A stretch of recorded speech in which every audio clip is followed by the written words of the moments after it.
isi wabasha gusobanura iby'urwo rukundo rutangaje. N'abamarayika bo mu ijuru ntabwo barushyikira ineza yarwo ntigereranywa. Wadutabaye tugiye gupfa, watumye tugira ibyiringiro by'ubugingo bw'iteka. Watanze byose kubw'ibyaha byacu, ubu umwana w'umuntu usabwa kwizera uzabeho by'iteka.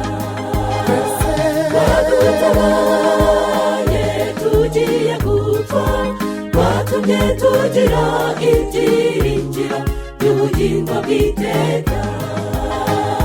Watanze byose kubw'ibyaha byacu, ubu umwana w'umuntu usabwa kwizera uzabeho by'iteka.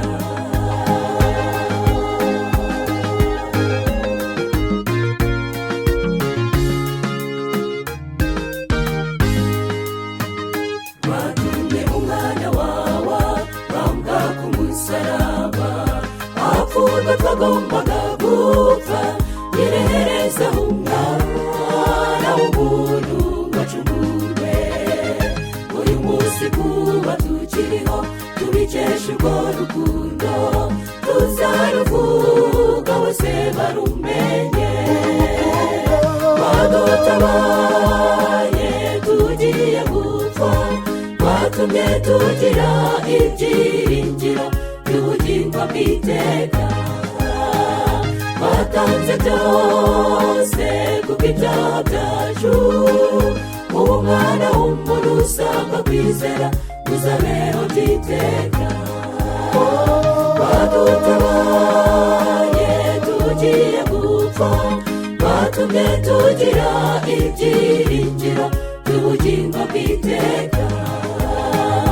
Watanze byose kubw'ibyaha byacu, ubu umwana w'umuntu usabwa kwizera uzabeho by'iteka.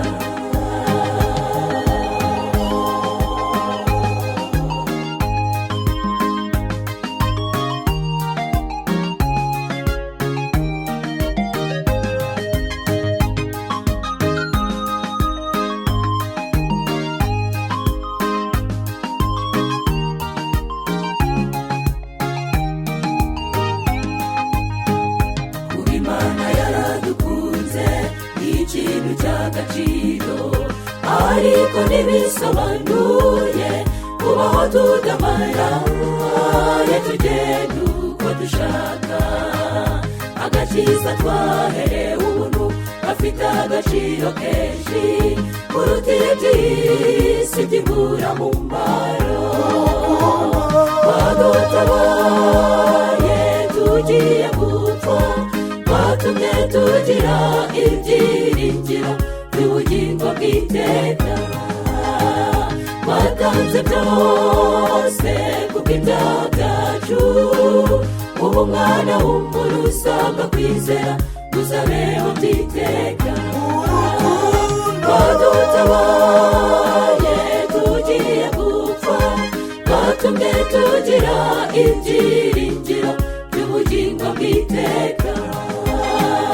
Watanze byose kubw'ibyaha byacu, ubu umwana w'umuntu usabwa kwizera uzabeho by'iteka.